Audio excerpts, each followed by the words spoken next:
Good evening. I wanted to welcome everyone on behalf of the Jewish Federation of Greater Dayton to this wonderful evening that celebrates women, celebrates freedom, and celebrates family. Your committee and your leaders have created a sense of family ever since this program began. And for the next hour or so, I'm thrilled to be part of this very special family.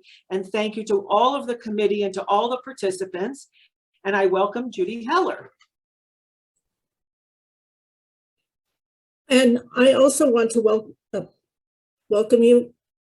Am I on? Okay. I also want to welcome you on behalf of the Women's Seder Committee and give you a quick overview of the night's program. We will start with some liturgy, and for those of you who have been with us in the past, it will seem somewhat familiar, at least for any of those of us who can remember back to 2019 at this point. Following the beginning of that liturgy, we're going to have a really fun 11-minute movie on our theme of L'Dor V'Dor, Generation to Generation, about family traditions. And then we will have another short video with a family tradition from a local family. After that, we will have a 10-minute discussion in breakout rooms, and I will introduce that when we get there. And then we will finish up with some more liturgy, including a musical video made by Cantor Raisin and Courtney Cummings. I want to thank particularly, Cantor Raisin and Courtney Cummings for putting that together. And we would also like to thank our rabbis for joining us again this year. It feels like we are moving back to some normalcy for perhaps next year. But it's great to welcome Rabbi Karen Bodney-Hallis and Rabbi Sobo from Temple Israel, Rabbi Crespi from Beth Abraham. Rabbi Chesson was going to join us, but then the airline changed her flight time. So in her place, Lorraine Fortner will be standing in for her, which she has done for us in the past, and we are greatly appreciative. And lastly, just on a technical note, we will have the liturgy up as a PowerPoint presentation. So we recommend that if you put your Zoom on speaker view, if you would like to be able to see both the PowerPoint and the speaker. And with that, we can begin. Okay. Every year we tell and retell the story of Yitzit Mitzrayim, of our coming forth out of the land of Egypt, of journeying from slavery to freedom. Every year we recite the whole Dor Vador from generation to generation. Not only are we obligated to see ourselves as if we personally had come forth from Egypt, but we are also commanded to teach our children and our children's children that they did as well. Tonight, as we focus on the theme of Lador Vador, we celebrate the women who came before us as well as the ones who will come after. We call to mind ancestors like Sarah, the first mother of the Jewish people, and Beruriah, a great woman scholar of the 2nd century CE. In our own day, we think of rabbis Sally Priesand, Sandy Sasso, and Amy Eilberg, who were the first women in their respective movements to be ordained. And we honor today's young women who serve the Jewish community as rabbis, teachers, and advocates of social and environmental justice as they demonstrate new ways of embodying our ancient traditions.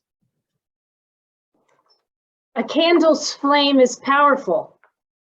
It can dispel darkness and brighten its surroundings with a peaceful flow. For the Jewish people, candle lighting is a symbol of the bond between the divine light and inner spark that every Jew possesses.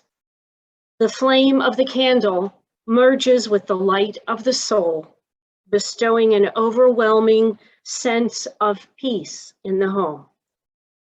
This peace brings blessings, happiness, and the promise of everlasting unity with God.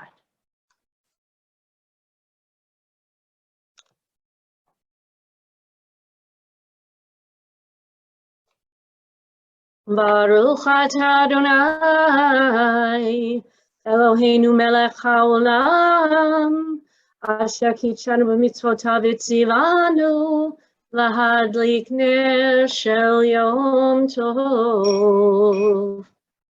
Baruch atah Adonai, Eloheinu melech haolam, shechianu v'kiyamanu, Vehigianu lazman hazeh.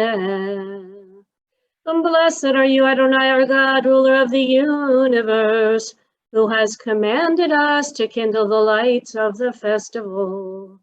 Blessed are you, Adonai, our God, ruler of the universe, who has kept us alive, sustained us, and allowed us to reach this season.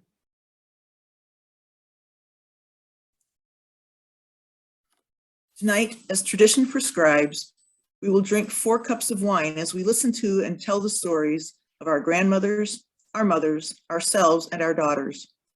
With the first cup of wine, we name the women of our more distant past. We remember not only the matriarchs of our people, Sarah, Rebecca, Leah, and Rachel, but also the matriarchs of our own families, whether immigrant or American born, who worked hard to make sure their children were fed, educated, and became knowledgeable Jews. We remember all those women who shared their hard-won wisdom, guiding others on their own Jewish journeys. Baruch atah Adonai Eloheinu melech haolam borei peri hagafen. Blessed are you, Adonai, our God, ruler of the universe, who has created the fruit of the vine.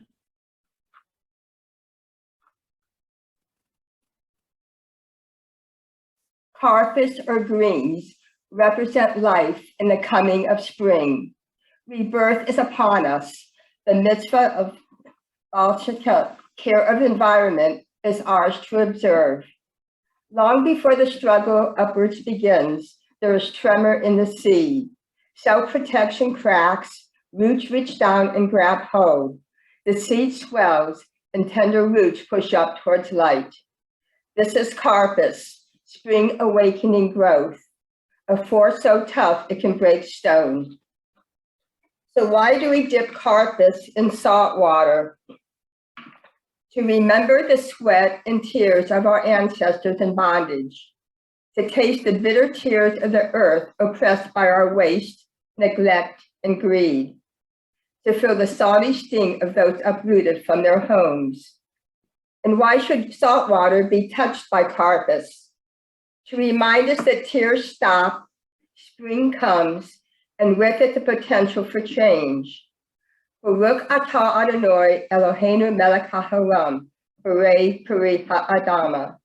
Blessed are you, Adonai, our God, ruler of the universe, who brings forth fruit from the earth. Now we divide the middle matzah. As we break this matzah tonight, we think of what has been hidden and what we now struggle to reveal. We set aside the broken portion of the matzah to remember that what seems lost may be recovered. What seems broken may be repaired. Redemption begins with remembering and learning.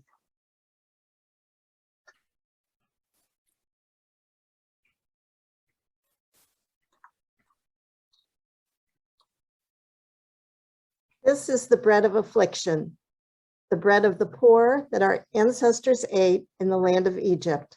Let all who are let all who are hungry come and eat. Let all who are in need come and celebrate the Passover. Now we are slaves. Next year, may we all be free. Now we are in our own homes. Next year, may we gather in person. Every year at Passover, we are encouraged to not only see ourselves in the ancient story, but to add our own stories, our own lessons to the Seder.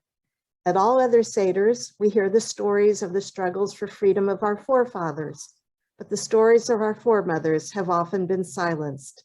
This year, in this place, we add the voices of women of all generations. While our Seder tradition is to recite the 10 plagues that afflicted our ancestors in their quest for freedom, this year we acknowledge the plague of a pandemic that haunts our current world. And yet it is through such periods of difficulty that we acknowledge the strength, practices, and humor of generations of women who, despite the tumult outside their doors, preserve the Jewish traditions inside the home that enables our faith to continue in each generation. And now we're going to watch a short film. And I'm going to ask if you want to be sure and hear it, that you turn your devices up so that you won't miss a bit of it. And we trust that you will find this film to be not only entertaining, sweetly amusing, but incredibly relatable.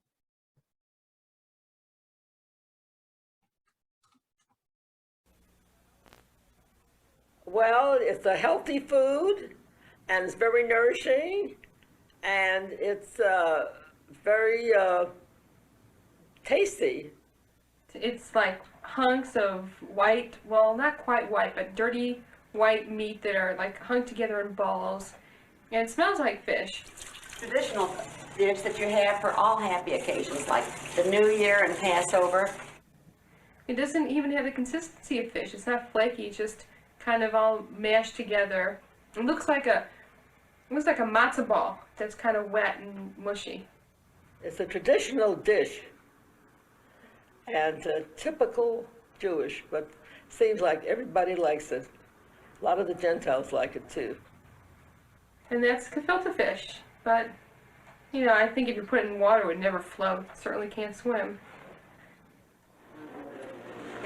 I called just when I left an order. My name is Marcy Silverstein. Okay. And I wanted like 6 pounds of fish. I'm going to make gefilte fish, so I need white fish, a little bit of trout, and buffalo belly. And does the fish come in fresh today? Yes, it is. Oh, great, great.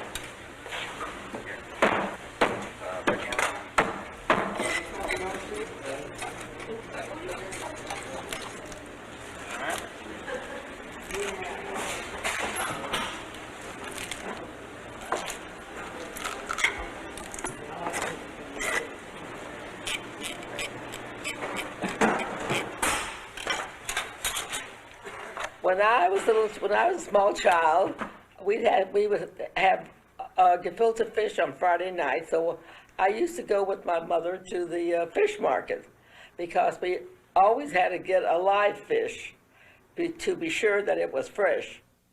I'm going to make some gefilte fish for you, but I'm going to begin with filling up a pot with water and putting cinnamon in it and cooking cinnamon on the stove because the smell of fish is so atrocious, so we all don't gag. I will put the cinnamon in the pot on the back burner. That's number one. That's the first thing about making fish.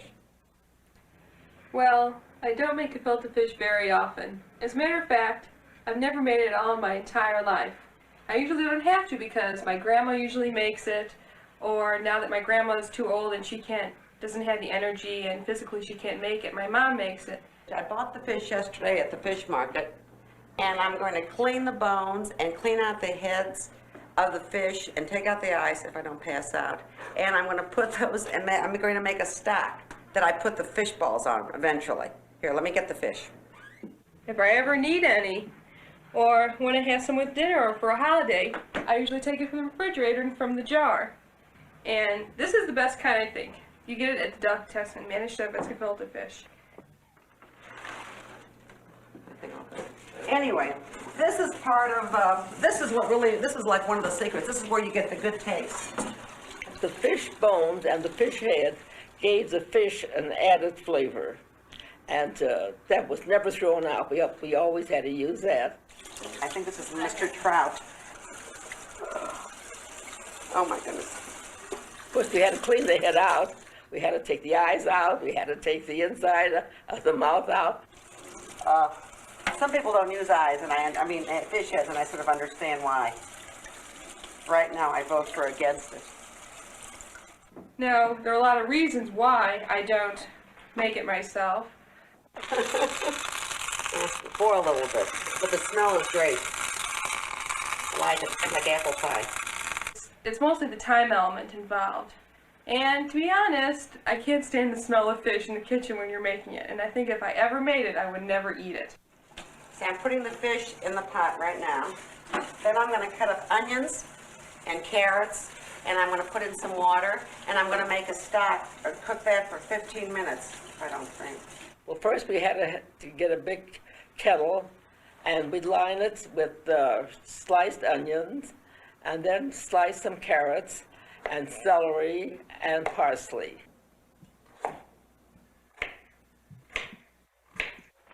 But when I make it, when I prepare it, meaning prepare it for, if I'm going to serve it to people, I always serve it the same way. I always put it on a plate with a nice little bed of lettuce because gives it a lot of color.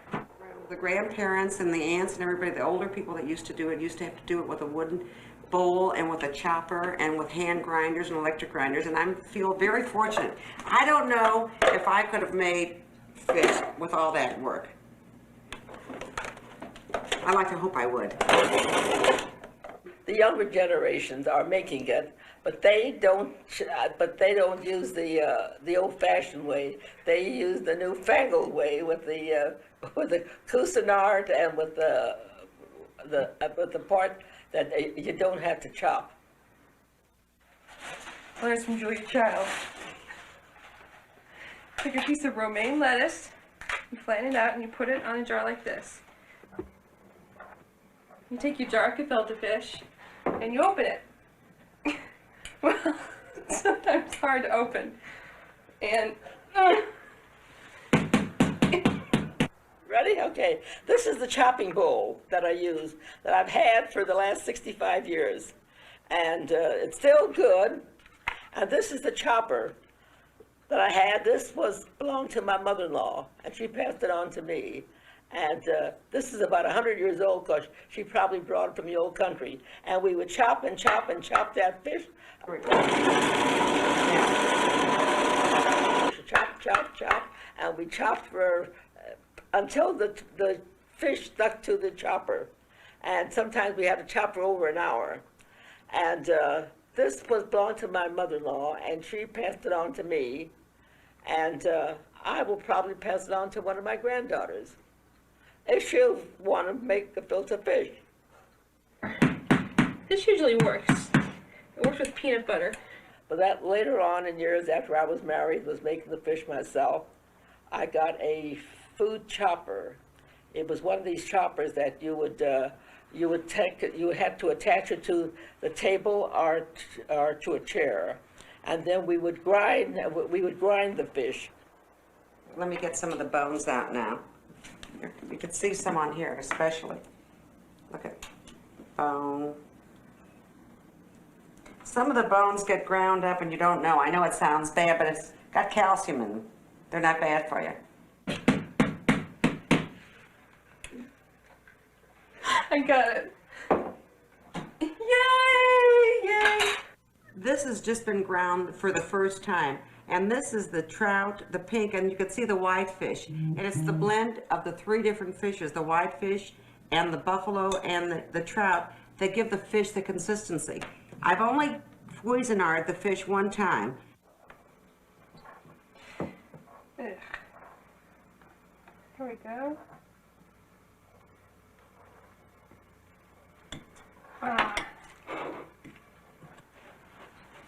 This is the chopper. This is the electric chopper.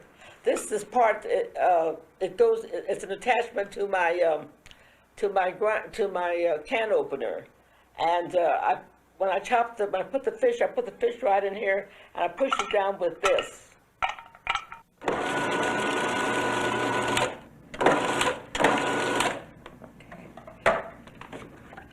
Now, after I take all of this out, I'm going to wash out the bowl and dry it and start from scratch again. And with that, after I run it through one more time, I'm going to go ahead and I'm going to put the mozzarella and the hard-boiled and the fresh eggs in. The chopped fish, hard-boiled eggs, and raw eggs, and onions, and salt and pepper, all chopped together. Those are the ingredients for it. Water, carp, mullet, whitefish, pike, egg whites, matzo meal, onions, salt, carrageenan, vegetable gum, natural flavor, and sodium glutamate.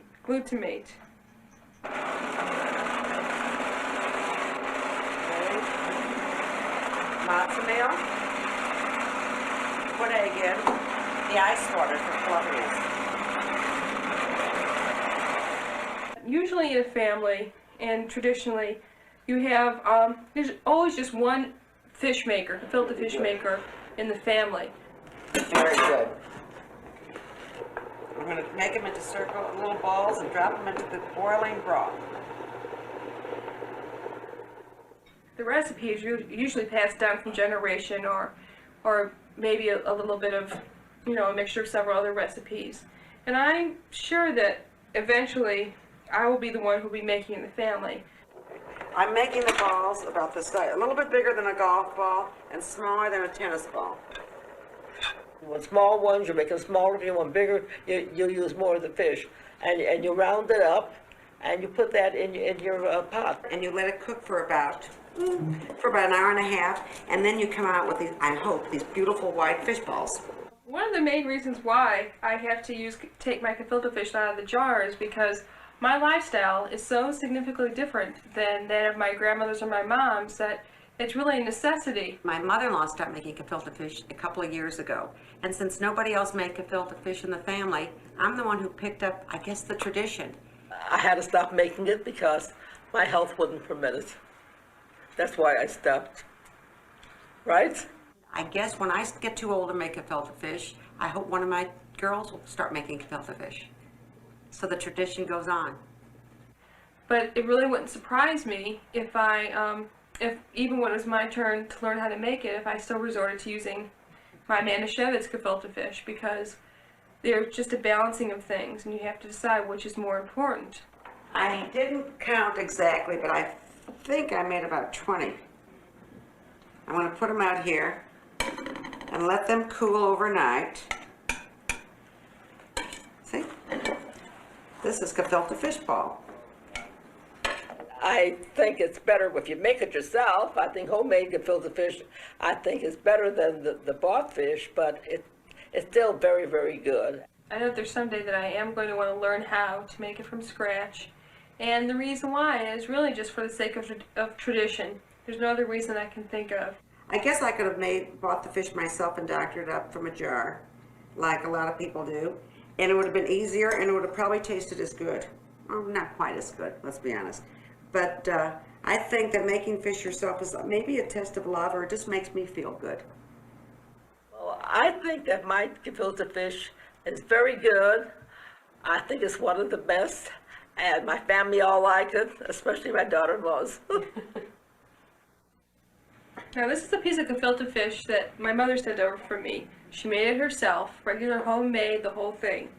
Now, the thing is, that's kind of neat about gefilte fish from the jar is that it doesn't look any different at all than homemade fish.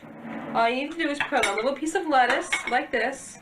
Gotta decorate with a little parsley, a radish, and of course, the proverbial carrot that goes right on top. And there you have it. It looks like it's homemade. It tastes just as good, and it's a lot easier.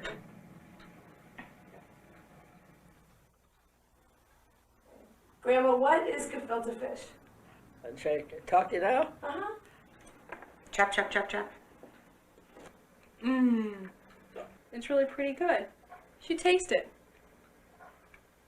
I am proud of myself. I have to tell you, this was hard work. What else you want to know?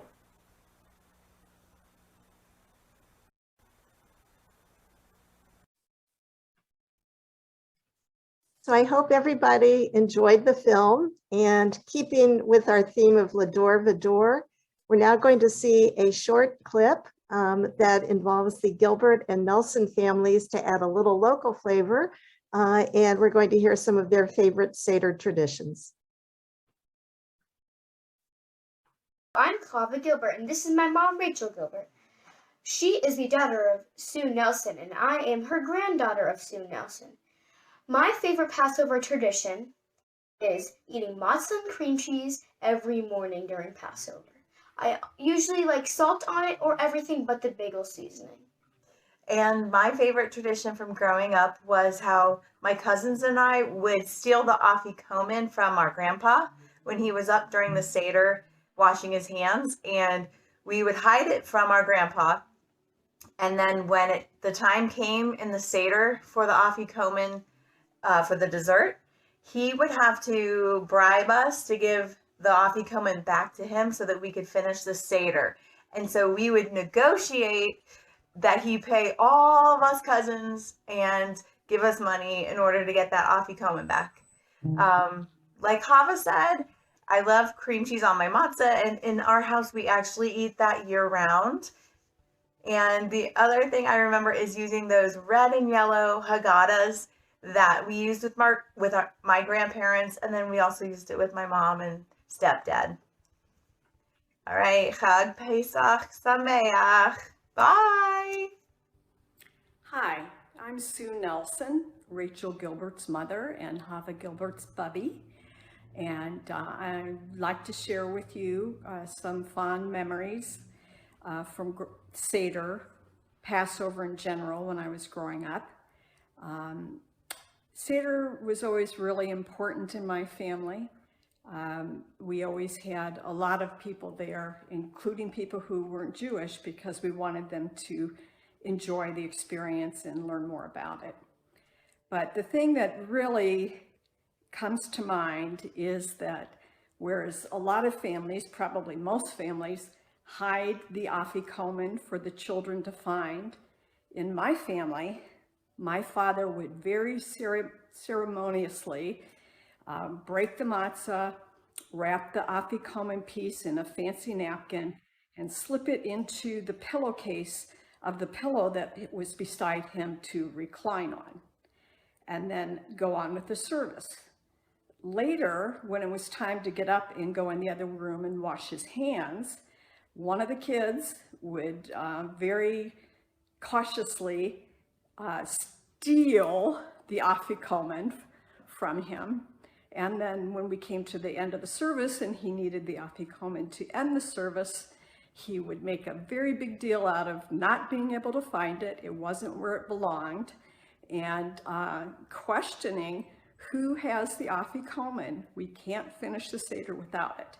And then whichever one of us had it would come forward and negotiate with him what all of the kids would get as a prize so that he could buy back the afikomen. Most often it was a silver dollar that each of us got, that I know even as an adult, my siblings and I have saved those, and they're probably worth more than $1 at this point. But we did pass that on to our children, and it's a very fond memory of mine. Thank you. Have a happy Passover. Bye.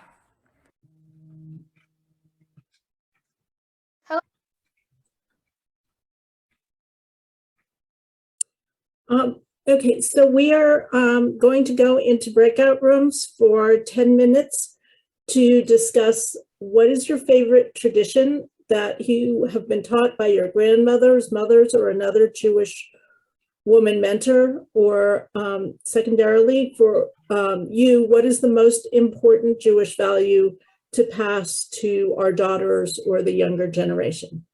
So we will, by the magic of Zoom, be placed in breakout rooms now.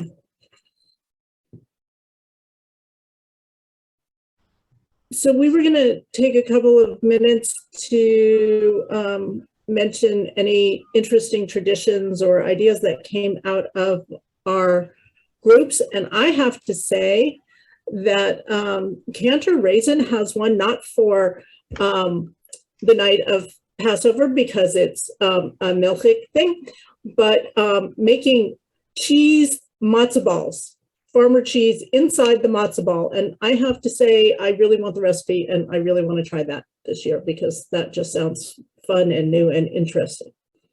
So I don't know if anyone else has. Yes. Our group, we're on the same page as far as the importance of food and family. And one person mentioned that her mom didn't roll the matzo balls, but just plopped them, and they still came out okay. And that instead of an Elijah cup, they put Rachel's cup out as well. So they do 2 cups during their Seder, which I thought was very different. But in our group, it was family and food, and we seem to be all on the same page. We do 2 cups, but one is for Miriam and I have water in it. Rena, wasn't there a year that you had an Elijah come to the door? Who is that? Meredith, because Joel remembers you're alive. Yeah. He must have been at your Seder that year. I remember. Yeah, well, we had someone knock on the door, and we went to the door, and they said, beggar, and he smelled of liquor. And they said, do you have any cans? And I said to Howard, nothing comes in cans. And he comes in and Howard says, come, sit down. have the Seder with us. We're having a celebration. And all the old women look and they think, where's my purse? They're all worried. I remember that. Howard continues with his trivia that he used to do at the beginning. And he says, do you know that when the Elijah comes, how will he be disguised? And he says, as a beggar. And now that you've all accepted my friend, he had set this whole thing up. That we know you would have accepted Elijah. What a great story, Rena. Yeah, it was. It was a great story. He did it twice. Once for the one generation and a second time. Oh, well, were you there for one of them? I was at a Seder, but I wasn't there for that particular one. Oh, okay. Yes, Rena. I remember when he did that. Yeah. He fooled everybody. Yeah. It was great. Well, in our group, Rabbi Crespi informed us of some of the Sephardic traditional recipes that sounded delicious and how painstakingly her father made them, took the day off before work or before the first day of Passover and painstakingly made these recipes. It sounded delicious. So it was an interesting foursome we had.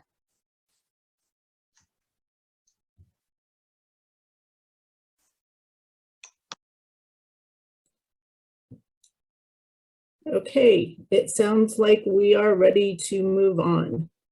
I think Dina has something to say. She needs to. Okay. Yeah, I Thanks. just unmuted. Okay, our group talked about a lot about the preparation for the Seders, and we were kind of all, it seemed to be kind of on the same page and along the lines of many of you of what you have said. And one of the values was Rabbi Hallis spoke about the special joy of a Seder and also the special joy in Judaism, which is very important. So it was very, very nice. It's a nice group, and it was just nice to talk to a few people that haven't seen for quite a while. We enjoyed it. One thing I would like to say, in our group, we talked about a lot of traditions, and it was wonderful. And one of the things that I showed everybody, and I'll try to show you now, although I don't know how well you can see it. This was my grandmother's matzah cover that she received on her wedding day. And this is from 1916 when my grandparents were married in Chicago. So anyway, it is probably one of my best and favorite treasures.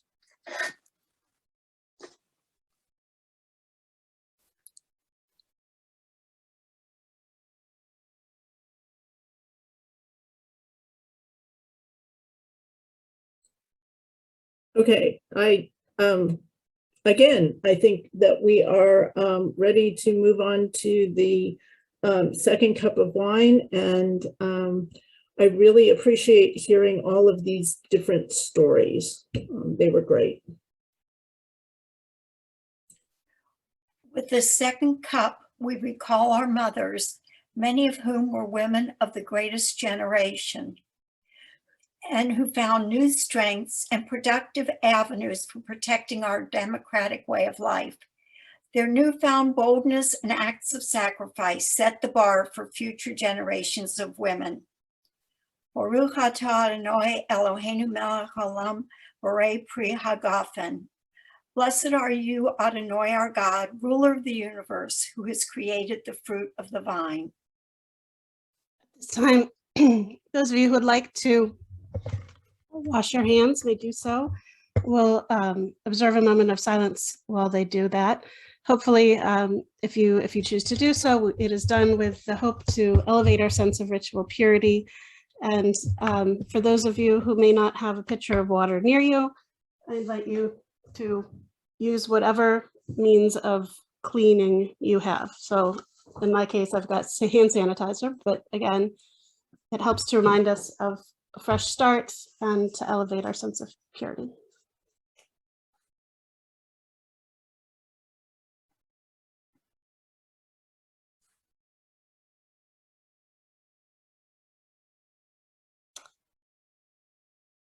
Now, if you would, I think you all have some tam-tams or some matzah.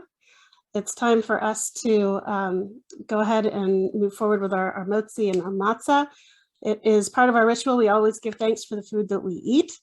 And I know that for some of us, eating the matzah seems a little bit early. One of the things that we're taught is that Rabbi Judah, the prince, used to say it's good to wait until you haven't had it for a while before the Seder. He says, don't eat it the day before in order that you shall be ready to savor that taste. So maybe this will give you enough time between now and Passover to really get excited again for the next time you get to have it. Baruch atah Adonai Eloheinu melech haolam, hamotzi lechem min haaretz. Blessed are you, Adonai, our God, ruler of the universe, who brings forth bread from the earth. Baruch atah Adonai Eloheinu melech haolam, asher kidshanu b'mitzvotav v'tzivanu al achilat matzah. Blessed are you, Adonai, our God, ruler of the universe, who sanctifies us with mitzvot and commands us to eat matzah. You may now eat from your matzah.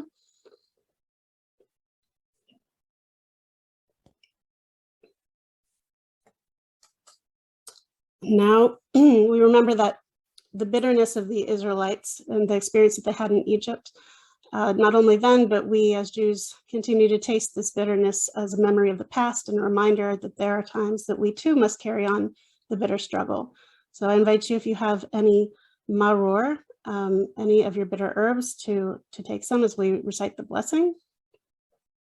Baruch atah Adonai Eloheinu melech haolam, asher kidshanu b'mitzvotav v'tzivanu al achilat maror.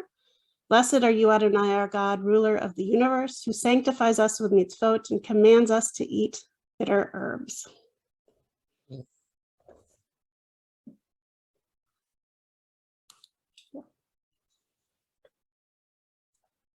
Almost 2,000 years ago, Hillel taught us to eat matzah and maror together to fulfill the commandment of tasting both the bitterness of slavery and the sweetness of freedom.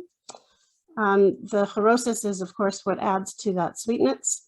So now, if you would, go ahead and make your Hillel sandwich. We're taught that we put the maror on top of the chorosis on top of the bitter herbs, because it's understood Hillel believed that there was an interpretation of the word al, didn't mean with them, but together on it, which is why we have our sandwich. So please, if you haven't done that, I'm sure that the chorosis is delicious. As we continue with our third cup of wine, we think of our own generation, which was lifted up by the pioneers of the second wave of the feminist movement, enabling us to pursue our own dreams and find our own voices. If you have some fruit of the vine, perhaps you did not finish an earlier cup or have poured a new one, I'll invite you to lift your glass. Baruch atah Adonai Eloheinu melech haolam, borei pari hagafen. Blessed are you, Adonai our God, sovereign of the universe, who has created the fruit of the vine.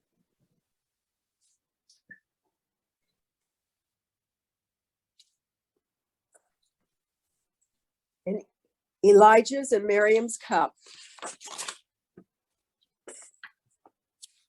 This year we have journeyed from generation to generation, from our grandmothers to our mothers, to ourselves and to our children.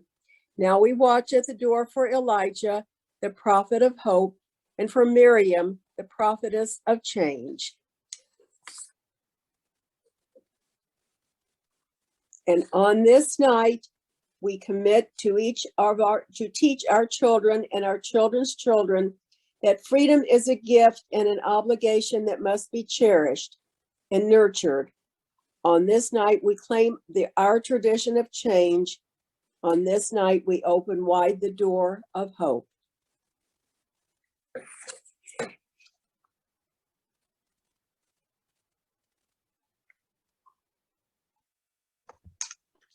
With this last cup of wine, we express our hope for our daughters and granddaughters and all those in future generations.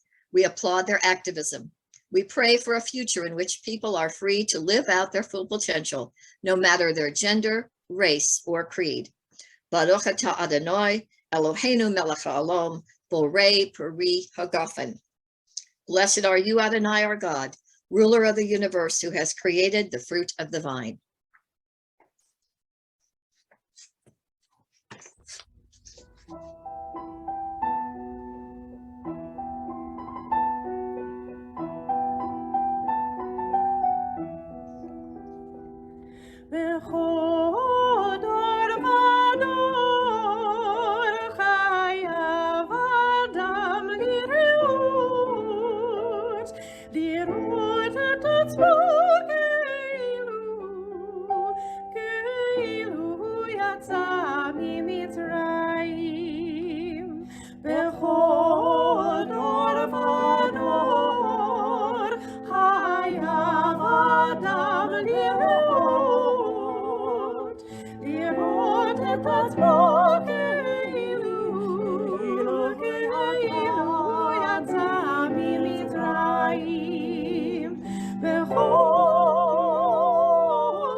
Our evening is drawn to a close. We have celebrated with song and story, learned and shared as we took a spiritual journey. Let us make continuous strides toward friendship and sisterhood. May we always remember to honor the wisdom of both our ancestors and our children. Next year, may our celebration be in world of peace. Next year, in person at the CJCE. Next year, may we all be free. L'shah haba ben Yerushalayim. Next year in Jerusalem.